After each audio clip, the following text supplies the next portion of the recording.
눈보라가 몰아치던 겨울밤. 강가에 쓰러져 죽어가던 한 사내가 있었습니다. 그리고 그를 살려낸 건 마을 사람들이 사내보다 더 사내 같다며 손가락질하던 덩치 큰 여인이었지요. 그날 밤 이후 사람들은 수군거렸습니다. 저런 여자랑 같이 밤을 보냈다고? 하지만 그 사내는 말했습니다. 저 사람은 제 목숨의 은인입니다. 제가 책임지겠습니다. 하지만 아무도 몰랐습니다. 그 여인이 한겨울 눈보라 속에서 이 사내의 목숨 하나를 통째로 건져 올린 사람이라는 걸. 잠시만요. 이야기를 듣기 전에 구독과 좋아요 한 번씩만 눌러주시면 이처럼 잊혀진 이야기와 사람 냄새 나는 사연들을 앞으로도 계속 전해드릴 수 있습니다. 그리고 지금 어디에서 이야기를 듣고 계신지 댓글로 한 줄 남겨주시면 고맙겠습니다. 듣고 계신 분들께도 행복만이 가득하시길 바랍니다. 그해 겨울은 유난히 혹독하였지요. 한양에서 하루길 남짓 떨어진 강가 마을. 미원매연에는 첫눈이 내린 지 사흘째 되던 날부터 눈보라가 그칠 줄을 몰랐습니다. 강물은 이미 꽁꽁 얼어붙었고 지붕마다 쌓인 눈의 무게로 낡은 초가들이 신음하듯 삐걱거렸지요. 사람들은 문을 걸어 잠그고 온기 하나를 아끼고 또 아꼈습니다. 그런 날이었습니다. 누군가 강 위에서 쓰러지던 날이. 이윤설이 윤뢰는 25세 서생이었습니다. 키는 훤칠하나 몸이 갈대처럼 야위었고 조금만 바람이 새도 어깨를 웅크리는 버릇이 있었지요. 대대로 선비 집안이었으나 아버지가 일찍 세상을 뜨고 나서는 논 한 떼기. 창고 한 칸 남은 것 없이 모조리 빚으로 넘어가 버렸습니다. 그래도 윤서는 책을 놓지 않았어요. 언젠가 과거에 급제하여 홀어머니를 편히 모시겠다는 마음 하나로 새벽마다 촛불 아래 앉아 글을 읽었지요. 그날도 윤서는 이웃마을 훈장 어른께 빌린 책을 돌려드리려고 얼어붙은 강 위를 건너고 있었습니다. 지름길이라 여겼던 것입니다. 그러나 강 한가운데에 이르렀을 때 발밑에서 무언가 뚝 하는 소리가 들렸지요. 얼음이 갈라지는 소리였습니다. 미처 몸을 돌리기도 전에 윤서는 차디찬 강물 속으로 빠져들었습니다. 숨이 막혔습니다. 몸이 돌처럼 굳어가는 것이 느껴졌고 소리를 지르려 해도 입 안으로 강물만 밀려 들어왔지요. 손가락으로 얼음 가장자리를 긁어보았으나 힘이 빠진 손은 아무것도 붙잡지 못하였습니다. 그렇게 눈앞이 하얘져 가던 바로 그 순간이었어요. 커다란 손이 윤서의 팔목을 움켜쥐었습니다. 박옥년 포유일리아는 미원마을에서 태어나 26해를 살아온 처녀였습니다. 여자치고는 체구가 넉넉하였고 어릴 때부터 지게를 지고 논두렁을 달리며 자랐지요. 아버지가 홀몸으로 딸을 키우다 보니 옥년은 아들과 딸을 동시에 해내야 하는 삶을 살았습니다. 힘이 세다는 이유로 마을 총각들은 넌지시 피해 다녔고 옥년도 그것을 모르지 않았어요. 그래도 크게 개의치 않았습니다. 자신의 두 손이 밥을 먹여 살린다는 것을 알고 있었으니까요. 그날 옥년은 얼어붙은 강가에서 빨랫감을 안고 돌아오던 참이었습니다. 쩍 하는 소리, 그리고 얼음 사이로 검은 물이 솟구치는 것을 보았지요. 망설임이 없었습니다. 빨랫감을 내던지고 강 위로 뛰어든 것은 거의 본능에 가까웠어요. 옥년은 엎드려 체중을 얼음에 고루 실으면서 한 팔을 쭉 뻗었습니다. 손이 닿았습니다. 당겼습니다. 다시 당겼습니다. 윤서가 강가로 끌려 나왔을 때 그의 입술은 이미 보랏빛이었습니다. 옥년은 지체 없이 윤서를 업었습니다. 그리고 자신의 집까지 내리달렸지요. 아랫목에 눕히고 자신의 소미불을 덮어주고 미리 끓여두었던 생강탕을 조심스레 떠넣었습니다. 그렇게 한 식경이 지나서야 윤서의 눈꺼풀이 파르르 떨렸지요. 여기가 어디요? 살았으니 됐습니다. 옥녀는 그 한마디만 하고 등을 돌려 붓두막 앞에 앉았습니다. 소문은 불씨처럼 번졌지요. 처녀가 낯선 남정네를 집 안에 들였다는 것이었습니다. 마을 안악들은 혀를 찾고 장정들은 눈살을 찌푸렸어요. 아무리 사람을 구했다 한들 그것이 어떻게 보이겠느냐는 것이었지요. 옥년의 아버지는 사흘 동안 입을 열지 않았습니다. 윤서는 기력을 회복하고 나서 조용히 일어나 앉았습니다. 그리고 옥년의 아버지 앞에 두 손을 모아 절을 올렸지요. 소인이 이댁 따님 덕에 목숨을 건졌습니다. 이 은혜를 갚을 방도는 하나뿐이라 여깁니다. 혼인을 허락하여 주십시오. 가진 것은 없으나 마음만은 반듯하게 모시겠습니다. 옥년의 아버지는 한동안 윤서를 말없이 바라보았습니다. 그리고 낮게 물었지요. 자네 어머니는 뭐라 하시겠나? 윤서의 어머니 최씨 노마님은 귀가 어둡고 허리가 굽은 이른 노인이었습니다. 아들이 혼처를 데려왔다는 말에 처음에는 눈을 크게 떴지요. 그러나 옥년이 방 안으로 들어서는 것을 보고는 아무 말도 하지 않았습니다. 잠자코 옥년의 손을 잡아 당겨 자신의 무릎 곁에 앉혔지요. 그리고 손등을 천천히 쓸어 내렸습니다. 빨래와 지게질로 거치어진 그 손을. 한참 만에 노마님이 입을 열었습니다. 손이 이 모양이면 평생 고생만 한 게로구나. 옥년은 고개를 들지 않았습니다. 눈물이 턱 끝까지 차올랐지만 소리는 내지 않았지요. 우리 집에도 고생이 더 기다리고 있다. 그래도 오겠느냐? 옥년이 천천히 고개를 끄덕였습니다. 노마님은 그 손을 놓지 않고 한동안 그대로 앉아 계셨습니다. 창밖에는 눈보라가 여전히 울부짖고 있었으나 그 작은 방 안만은 이상하게도 따뜻하였지요. 그것이 시작이었습니다. 가진 것 없는 두 사람이 서로의 손을 잡으면서 시작한 살림의 첫날이 혼례는 소박하였습니다. 이웃집 마당을 빌려 차린 상에는 떡 한 시루와 막걸리 한 동이가 전부였지요. 그래도 노마님은 아들의 손을 꼭 쥐고 웃으셨고 옥년의 아버지는 딸의 쪽진 머리를 오래도록 바라보았습니다. 말은 없었으나 마음은 가득한 날이었어요. 윤서는 옥년의 옆에 서서 속으로 다짐하였지요. 이 사람이 고생하지 않도록 하겠다고. 그러나 세상은 그 다짐을 오래 기다려 주지 않았습니다. 혼례를 치른 지 채 한 달이 되지 않아서였습니다. 마을에서 곡물 창고를 관리하는 엄씨는 허름한 직책에 비해 권세가 대단한 자였습니다. 원래 이 마을 일대의 땅 절반은 한양에 사는 나으리 소유였는데 그 나으리가 직접 내려오는 일이 드물다 보니 엄씨가 소장료를 거두고 분배하는 일을 도맡아 하였지요. 그러다 보니 마을 사람들은 진짜 주인보다 엄씨의 눈치를 더 보았습니다.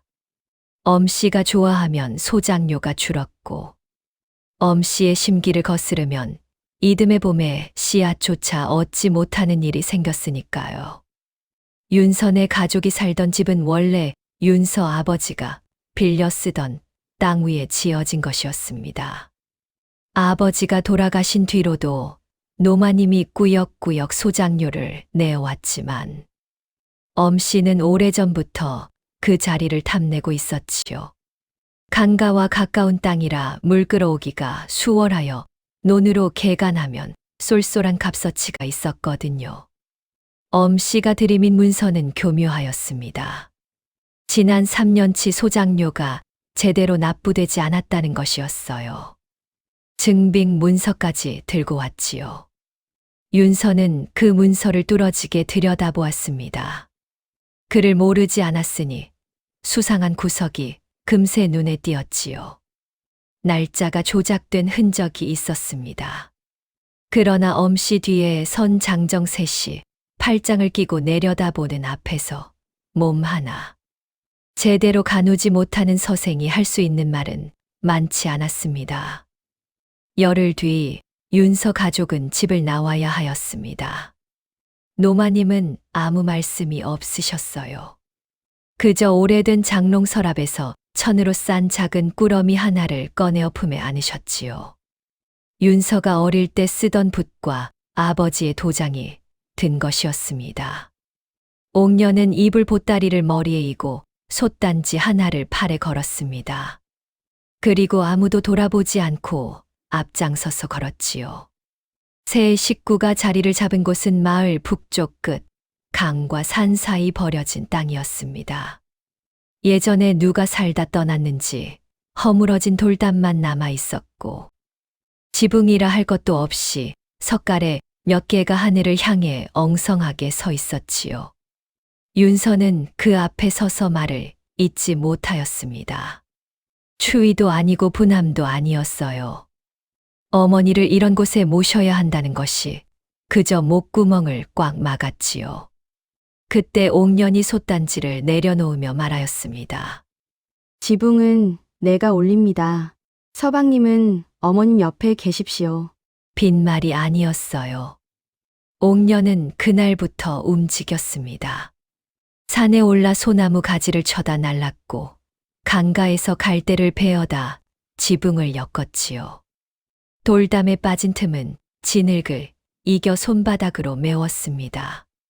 그 손이 저녁마다 터지고 부어올랐으나 옥년은 소금물에 담갔다가 다음 날 아침이면 또 일어났어요. 노마님은 그 모습을 방 안에서 조용히 바라보셨습니다. 아무 말씀도 하지 않으셨지만 날마다 옥년이 들어오면 가장 따뜻한 자리를 내어주셨지요. 보름이 지나자 움막은 제법 모양을 갖추었습니다. 문제는 먹고 사는 일이었습니다. 윤서는 서당에서 아이들을 가르치려 하였으나 엄씨의 눈밖에 난 집안이라는 소문이 돌아 부모들이 아이를 보내지 않았지요. 책을 팔자니 팔 것도 얼마 없었고 그마저도 나중을 생각하면 쉬이 손이 가지 않았습니다. 윤서는 밤마다 촛불 앞에서 무릎을 꿇고 앉아 있었어요. 공부를 하는 것인지 그냥 앉아 있는 것인지 스스로도 알 수 없는 밤들이었지요. 그러던 어느 장날 아침이었습니다. 옥년이 새벽같이 일어나더니 솥에 무언가를 부지런히 끓이기 시작하였어요. 윤서가 영문을 몰라 들여다보니 냇나무를 잔뜩 넣은 죽이었습니다. 장에 내다 팔 겁니다. 죽으려? 겨울 장날에 몸 녹이러 나온 사람들이 많습니다.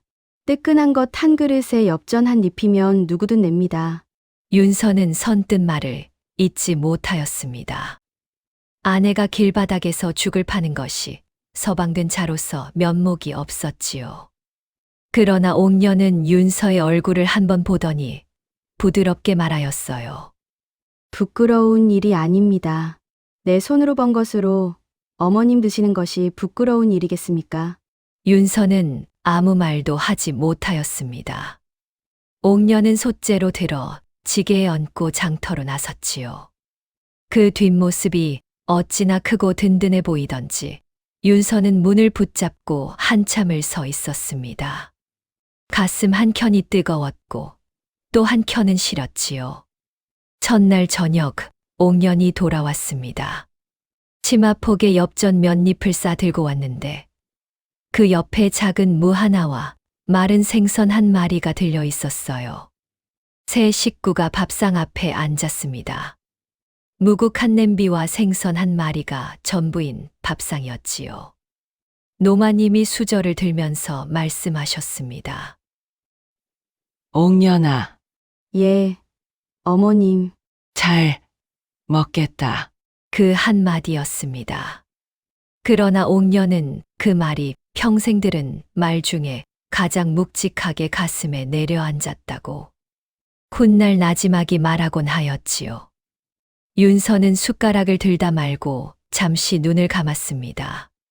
부끄러움과 감사함과 다짐이 한꺼번에 밀려와서 그냥 한 박자 멈추어야 하였거든요. 바닥이었습니다. 더 내려갈 곳도 없는 바닥이었지요. 그러나 그 바닥에 함께 앉아 같은 국물을 떠먹는 사람이 있었습니다. 그것이 그 겨울을 버티게 한 힘이었어요. 밖에는 찬바람이 불었고 움막의 흙벽 사이로 찬 기운이 새어 들어왔습니다. 그러나 그 작은 밥상 위로 피어오르는 국물김은 따뜻하였지요.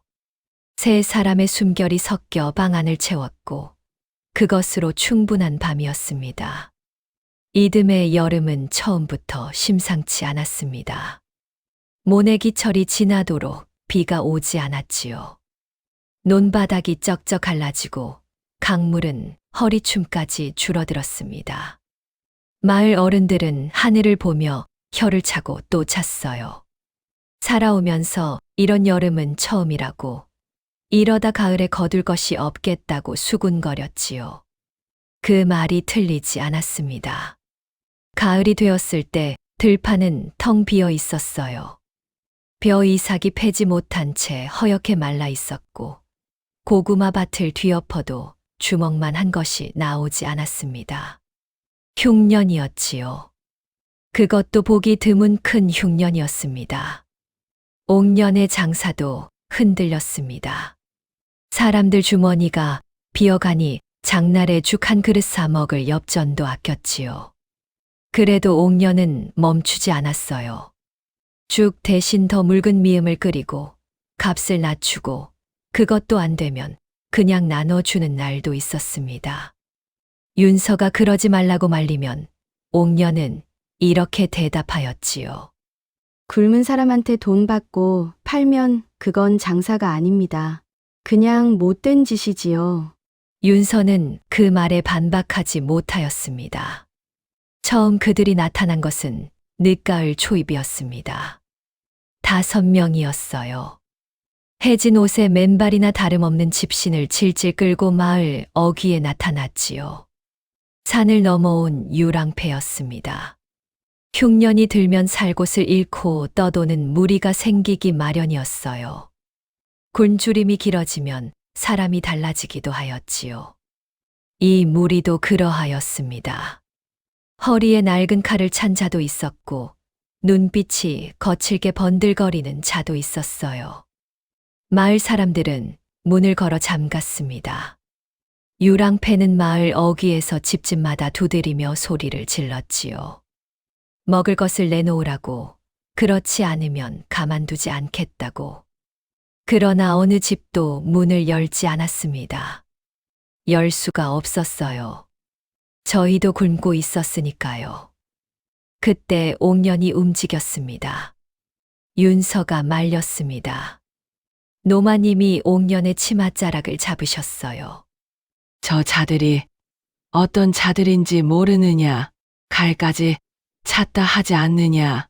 옥년은 노마님의 손을 가만히 떼어내었습니다. 그리고 두 손으로 꼭 쥐었지요. 어머님, 저도 무섭습니다. 그런데 저 사람들 눈빛 보셨습니까? 무서운 눈빛이 아닙니다. 배고픈 눈빛입니다. 그 말을 남기고 옥년은 붓두막으로 갔습니다. 남은 것을 죄다 끌어모았지요. 아껴두었던 좁쌀 한 자루, 말린 나물 한 줌, 소금에 절인 무 조각. 거기에 물을 넉넉히 붓고 불을 피웠습니다. 죽이라기보다는 멀건 물에 가까웠지만 뜨거웠고 적어도 빈속을 채울 수 있는 것이었지요. 솥을 든 채로 옥년이 문을 열고 나섰습니다.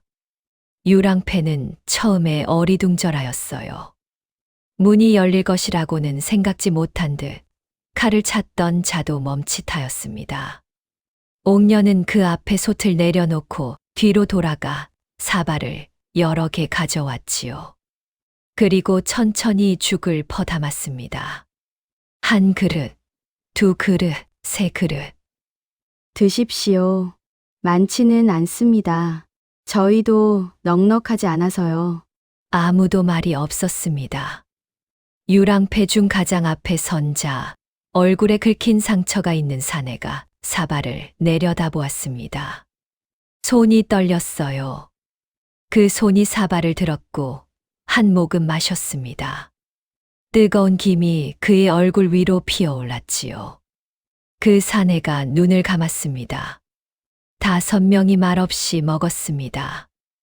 허겁지겁 먹다가 사례가 들린 자도 있었고 사발을 두 손으로 감싼 채 고개를 숙이는 자도 있었지요. 칼을 찾던 자는 어느새 그 칼을 땅에 내려놓고 있었습니다.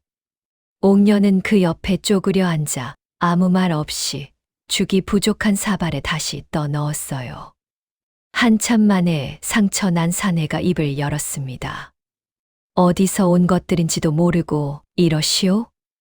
옥년이 대답하였지요. 배고픈 사람이면 됩니다. 사내가 한동안 옥년을 보았습니다. 그리고 시선을 내렸어요. 우리가 이 마을에서 뭔가 훔쳤소. 아니요. 그런데 왜 먹이시오? 옥년은 잠깐 생각하다가 말하였습니다. 사람은 배가 부르면 다시 사람이 됩니다. 그것으로 충분합니다. 사내는 아무 말도 하지 않았어요. 그러나 그 눈빛이 달라졌지요. 날이 서 있던 눈빛이 천천히 가라앉았습니다. 마치 오래 끓던 물이 불을 끄고 나서야 잠잠해지는 것처럼요. 유랑패는 그날 저녁 마을을 떠났습니다. 떠나기 전에 그들은 옥년의 움막 앞에서 조용히 절을 하였어요. 아무 말도 없었습니다. 상처 난 사내만 잠깐 뒤를 돌아보았는데 옥년과 눈이 마주쳤지요. 그는 고개를 한 번 깊이 숙였습니다. 옥년도 조용히 고개를 끄덕였어요. 그것이 전부였습니다. 그들이 산 너머로 사라지고 나서야 마을 사람들이 하나씩 문을 열고 나왔지요. 누군가 옥년에게 물었습니다. 겁도 없이 어찌 그랬소? 다칠 뻔하지 않았소? 옥년은 빈솥을 들어 올리며 말하였습니다. 솥이 비었으면 싸움이 났을 겁니다. 솥이 찼으니 싸움이 없었지요. 그 말이 마을 어귀에 잠깐 맴돌다 흩어졌습니다. 그날 밤 윤서는 오래도록 잠을 이루지 못하였습니다. 아내가 솥을 들고 문을 나서던 장면이 자꾸 눈앞에 어른거렸지요. 두려움도 없이 꾸밈도 없이 그냥 사람이 굶고 있으니 밥을 주는 것이라는 듯. 그 등이 크고 넓어 보였습니다. 서생이 가진 어떤 글귀보다 묵직하게 가슴에 남는 것이 있었어요. 윤서는 어둠 속에서 나지막이 말하였습니다. 오늘 당신이 한 일이 어떤 공부보다 높습니다. 옥년은 자는 척하였습니다. 그러나 어깨가 살짝 들썩였지요. 노마님은 두 사람 곁에서 눈을 감고 계셨습니다. 입가에 아주 희미한 미소가 걸려 있었어요. 바람이 흙벽을 두드렸고 솥에서는 아직 식지 않은 온기가 천천히 방 안으로 번지고 있었습니다. 겨울이 지나고 봄이 왔습니다. 흉년의 상처는 쉬이 아물지 않았지만 그래도 땅은 다시 풀리고 강물은 다시 불었지요. 옥년의 장사도 조금씩 살아났습니다. 죽 한 그릇으로 시작하였던 것이 어느새 된장찌개와 나물 밥상을 차려내는 작은 주막으로 번져가고 있었어요. 솜씨가 있었고 인심이 후하였으며 무엇보다 옥년이 내는 밥상은 거짓이 없었습니다. 장날이면 사람들이 하나둘 찾아왔고 빈솥을 들고 돌아오는 날이 점점 줄어들었지요. 윤서는 그 무렵 한양에 다녀와야 할 일이 생겼습니다. 과거 시험 날짜가 잡혔거든요. 오래 미루어 왔던 것이었습니다. 윤서는 선뜻 떠나지 못하였어요. 살림이 이제 막 자리를 잡아가는 참인데 자신이 자리를 비우면 아내 혼자 모든 것을 감당해야 한다는 것이 마음에 걸렸지요. 그러나 옥년이 먼저 말하였습니다. 가십시오. 이 살림은 내가 지킵니다. 서방님은 가서 할 일을 하십시오. 그 말에는 무게가 있었지요. 윤서는 더 망설이지 않았습니다. 윤서가 떠난 지 보름이 지났을 무렵이었습니다. 엄씨가 장터에 나타났어요. 평소에도 장터를 한 바퀴 돌며 상인들을 기웃거리는 버릇이 있었지만 그날은 달랐습니다. 장정 둘을 옆에 세우고 옥년의 주막 앞에 떡 버티고 선 것이었지요.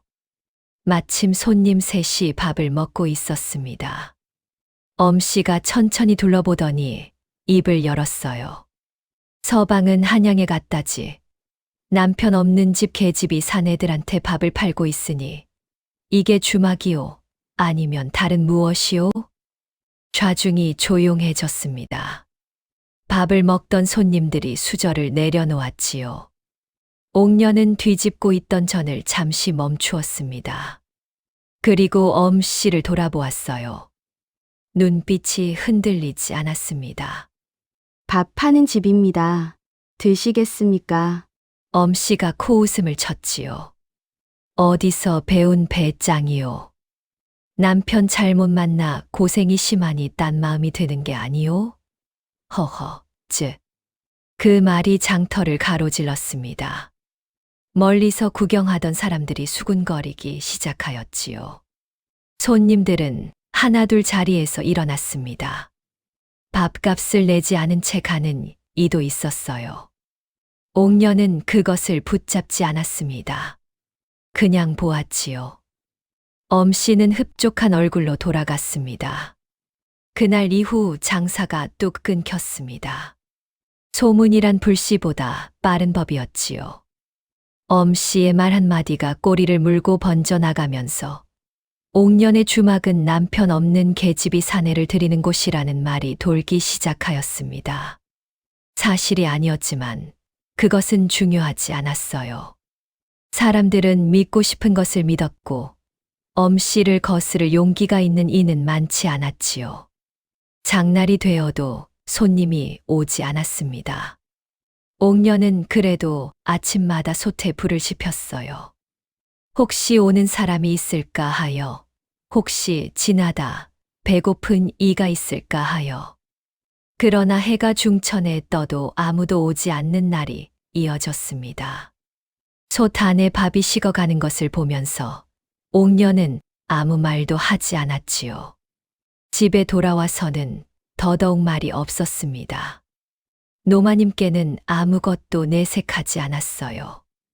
밥상을 차릴 때면 노마님 앞에는 항상 된장국과 나물이 올랐습니다. 그러나 옥년 자신의 밥그릇은 점점 작아지고 있었지요. 처음에는 밥을 조금만 떴고, 그 다음에는 국만 마셨고, 나중에는 노마님이 남긴 것을 마저 먹는 것으로 때웠습니다. 그것도 노마님이 주무신 뒤에 혼자 부엌에서였어요. 노마님이 알아채신 것은 그러고도 며칠이 지난 밤이었습니다. 잠이 오지 않아 일어나셨다가 부엌에서 희미한 불빛이 새어 나오는 것을 보셨지요. 발소리를 죽이고 문틈으로 들여다보셨습니다. 옥년이 앉아 있었습니다. 아궁이의 불씨가 꺼진 채로 달빛만 마루 끝에 걸쳐 있는 그 부엌에서 옥년은 작은 양푼을 무릎 위에 올려놓고 차가운 밥을 손으로 뭉쳐 먹고 있었어요. 소리도 없이 천천히. 다 먹고 나서는 양푼을 한참 내려다보다가 긴 숨을 내쉬었지요. 그리고 나서야 노마님은 보셨습니다. 옥년의 눈에서 눈물이 흘러내리고 있다는 것을. 소리가 없었습니다. 훌쩍이지도 않았어요. 그냥 눈에서 물이 흘렀습니다. 옥년은 그것을 닦지도 않았지요. 달빛 아래 그 눈물이 볼을 타고 턱 끝까지 흘러내렸다가 뚝 떨어졌습니다. 노마님은 그 자리에서 더 움직이지 못하셨습니다. 가슴이 무너지는 것 같았지요. 밥상에서 항상 가득 담아주던 그 손이 낮에는 웃으며 일하던 그 얼굴이 밤에는 이러고 있었던 것이었어요. 아무에게도 말하지 않고 아무에게도 기대지 않고 노마님은 소리 없이 방으로 돌아오셨습니다. 이불을 덮고 누우셨지만 눈을 감지 못하셨어요. 천장을 보며 오래 계셨지요. 그러다 어느 순간 눈물이 흘렀습니다. 노마님도 소리를 내지 않으셨어요. 그냥 옆으로 돌아 누워 이불 속에서 혼자 우셨지요. 며느리가 울고 시어머니가 울었습니다. 같은 밤에 같은 지붕 아래에서. 그러나 서로 모르게. 다음 날 아침이었습니다. 옥년이 밥상을 들고 들어오자 노마님이 먼저 말씀하셨어요. 앉아라. 옥년이 앉았습니다. 노마님은 한동안 말이 없으셨지요. 그러다 옥년의 밥그릇을 들어 자신의 밥을 덜어 담으셨습니다. 수북하게요. 어머님, 저는 충분합니다. 아니다. 딱 그 한마디였어요. 옥년은 더 말하지 못하였습니다. 눈이 뜨거워졌지만 참았지요. 밥 숟가락을 들었습니다. 노마님도 숟가락을 드셨어요. 두 사람이 말없이 밥을 먹었습니다. 창 밖에 아침 햇살이 들어왔지요. 밥상 위로 떨어진 햇살이 양푼을 환하게 비추었습니다. 옥년은 그 빛을 잠깐 보았다가 다시 고개를 숙였어요. 윤서가 돌아온 것은 그로부터 사흘 뒤였습니다. 과거 시험 결과는 떨어졌습니다. 그것을 알리는 윤서의 얼굴이 어두웠지요. 옥년은 아무 말 없이 밥상을 차렸습니다. 따뜻한 국과 나물이 오른 밥상이었어요. 밥상 앞에 마주 앉은 윤서가 말하였습니다. 미안하오. 아무것도 가져오지 못하고. 옥년이 밥을 떠서 윤서의 그릇에 얹으며 말하였지요. 살아 돌아왔으면 됩니다. 윤서는 그 말에 고개를 들었습니다. 아내의 얼굴을 보았어요. 뭔가 달라진 것 같기도 하고 여전한 것 같기도 한 얼굴이었지요. 그러나 눈 아래가 어딘가 옅게 부어 있다는 것은 알아채지 못하였습니다. 노마님만 아셨지요. 그리고 노마님은 그것을 평생 가슴에 묻고 사셨습니다. 봄이 2번 더 지나갔습니다. 옥년의 주막은 그 사이 다시 살아났어요. 엄씨의 소문이 아무리 입에서 입으로 번져도 옥년의 밥상은 거짓이 없었고 그 인심은 막을 수가 없었지요. 처음에는 조심스럽게 1명, 2명씩 돌아왔습니다. 장사가 끊겼던 날들을 기억하는 이들이 오히려 더 미안한 얼굴로 문을 열었어요. 옥년은 그것을 탓하지 않았습니다. 웃으며 밥을 내었지요. 그렇게 한 해가 지나자 주막 앞에는 다시 사람이 붐볐고 2해가 지나자 움막 곁에 방 하나를 더 들일 수 있게 되었습니다. 윤서는 그 사이 2번 더 한양에 다녀왔습니다. 번번이 빈손으로 돌아왔지요. 그러나 돌아올 때마다 눈빛이 달랐습니다. 뭔가를 보고 온 사람의 눈빛이었어요. 옥년은 그것을 캐묻지 않았습니다. 남편이 돌아오는 날이면 그냥 따뜻한 밥상을 차렸지요. 그러던 어느 가을이었습니다. 엄씨가 움직이기 시작하였습니다. 강가 마을 일대의 진짜 주인인 한양 나으리가 올가을 안으로 땅을 정리한다는 소문이 돌았어요. 팔거나 넘긴다는 것이었지요. 엄씨는 그 기회를 놓치지 않으려 하였습니다. 오랫동안 탐내어온 강가 땅, 그 위에 새로 지어진 주막 자리까지 한꺼번에 손에 넣으려는 속셈이었어요. 엄씨는 먼저 문서를 들고 왔습니다. 이번에도 교묘한 문서였지요. 옥년의 주막이 허가 없이 관유지 위에 지어졌다는 것이었어요. 조사를 받아야 하니 당장 장사를 멈추고 관아에 출두하라는 내용이었습니다. 마을 사람들이 웅성거렸지요. 몇 해 전 집을 빼앗길 때처럼 이번에도 그렇게 되는 것이 아니냐는 눈치였습니다. 엄씨는 주막 마당 한가운데에 서서 큰 소리로 말하였습니다. 서생 마누라가 주막을 차려 돈을 벌었으면 나라에 세를 내야지. 몇 해를 이 땅에서 공짜로 장사를 하였소? 관아에서 가만두지 않을 것이오. 주변의 사람들이 모여들었습니다. 옥녀는 마당에 서서 그 말을 들었습니다. 손을 앞에 모으고 등을 곧게 세운 채로 눈빛이 흔들리지 않았어요. 그러나 입술이 작게 떨렸습니다. 이번에는 어찌해야 하는지 알 수가 없었지요.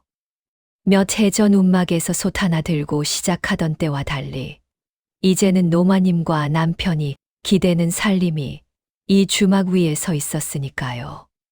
엄씨가 한 걸음 더 다가섰습니다. 바로 그때였습니다. 마당 어귀에서 말발굽 소리가 들렸습니다. 2명이었어요. 말에서 내린 사람 중 하나는 낯선 얼굴이었고 또 하나는 윤서였습니다. 그런데 윤서의 차림이 달랐지요. 평소에 허름한 두루마기가 아니라 정갈하게 차려입은 복색이었고 허리에는 작은 패 하나가 달려 있었습니다.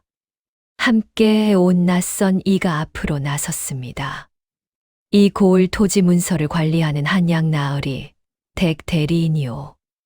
이 땅의 진짜 소유와 관련하여 전할 것이 있어 왔소이다. 엄씨의 얼굴이 굳었습니다. 대리인은 품에서 문서 하나를 꺼내었지요. 붉은 도장이 선명하게 찍힌 교지였습니다. 내용은 간단하였어요. 강가의 이 땅 일부는 오래전부터 이 마을에 공익으로 쓰일 목적으로 지정된 곳이며 그 위의 주민이 생업을 일군 경우 소유권을 주장할 수 없다는 것이었지요. 그리고 덧붙여진 내용이 하나 있었습니다. 지난 수년간 이 마을 곡물 창고의 세입을 부당하게 조작한 정황이 발견되었으며 담당자를 조사한다는 것이었어요. 엄씨의 얼굴이 하얗게 질렸습니다. 나중에 알려진 일이었지만 윤서가 한양을 드나들던 것은 과거 시엄만을 위해서가 아니었습니다. 첫 번째 길에서 윤서는 한양 나으리 댁의 집사와 우연히 자리를 함께하게 되었어요. 서로 글 이야기를 나누다가 친분이 생겼고 그 인연으로 나으리 댁에 출입하는 문서 정리를 도와주는 일을 맡게 되었지요. 그러면서 이 마을 땅의 진짜 내력을 알게 된 것이었습니다. 엄씨가 수년간 세입을 빼돌려 온 장부를 발견한 것도 그 문서를 정리하면서였어요. 윤서는 그것을 아내에게 말하지 않았습니다. 섣불리 말하여 기대를 품었다가 어긋나면 더 힘들 것이라 여겼지요. 그래서 혼자 움직였습니다. 한 걸음씩 천천히 소리 없이 마당에 선 윤서와 옥년의 눈이 마주쳤습니다. 윤서가 아무 말 없이 고개를 끄덕였어요. 옥년은 그 눈빛을 읽었습니다. 오랫동안 무언가를 혼자 들고 있었던 사람의 눈빛이라는 것을. 그제야 옥년의 눈에 눈물이 차올랐습니다. 소리는 내지 않았어요. 그냥 고개를 한 번 숙였다가 들었지요. 엄씨는 관아로 불려갔습니다. 장부 조작의 증거가 명확하였고 수년간 소작인들에게서 부당하게 거두어 간 것이 낱낱이 드러났지요. 마을 사람들 앞에서 큰 소리치던 그가 포졸들 앞에서 고개를 숙이고 끌려가는 것을 마을 사람 모두가 보았습니다. 그러나 옥녀는 그 자리에 없었어요. 그 시간에 옥녀는 주막 부엌에 있었지요. 노마님과 나란히 앉아 저녁 밥상을 준비하고 있었습니다. 노마님이 김치를 썰고 옥년이 국을 저었어요. 두 사람이 말없이 움직였지요. 창 밖으로 저녁 햇살이 기울어 들어오고 솥에서 김이 피어올랐습니다.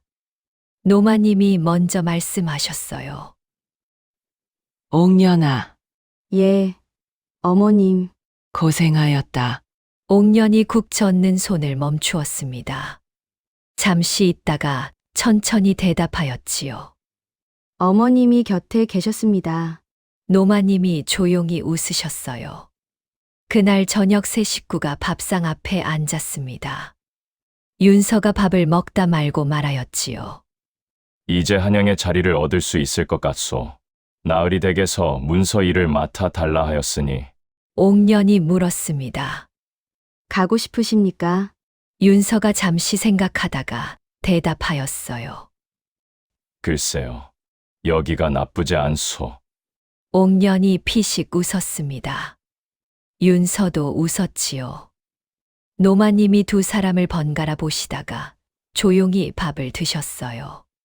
결국 그들은 한양으로 가지 않았습니다.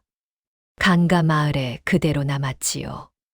주막은 계속되었고 윤서는 마을 아이들에게 글을 가르치는 서당을 열었습니다. 세월이 흐르면서 그 서당에서 과거에 급제한 아이가 둘이나 나왔지요. 사람들은 이윤서 훈장의 덕이라고 하였지만 그 훈장은 항상 손을 저으며 말하였습니다. 집에 가면 진짜 스승이 있다고요. 훗날 이 마을에는 이런 말이 전해졌습니다. 박옥년이라는 여인이 있었는데 힘이 세고 마음이 넓어서 사람을 살리고 밥으로 칼을 녹였다고. 가난해도 부끄럽지 않았고 모욕을 받아도 흔들리지 않았으며 넉넉해져서도 달라지지 않았다고. 그 여인의 복은 어디서 왔느냐 물으면 마을 어른들은 이렇게 대답하였지요. 하늘이 내린 것이 아니라 그 여인이 먼저 사람을 대접하였기에 사람이 돌아온 것이라고. 겉에 쌓이는 것이 재물이라면 마음에 쌓이는 것이 진짜 복이라고. 차가운 강물에서 건져낸 손 하나가 한 살림을 일으켰고 뜨거운 밥 한 그릇이 칼을 내려놓게 하였으며 밤 부엌에서 혼자 삼킨 눈물이 끝내 봄을 불러왔습니다. 사람이 사람을 살리는 것, 그것이 이 세상에서 가장 오래가는 힘이었지요.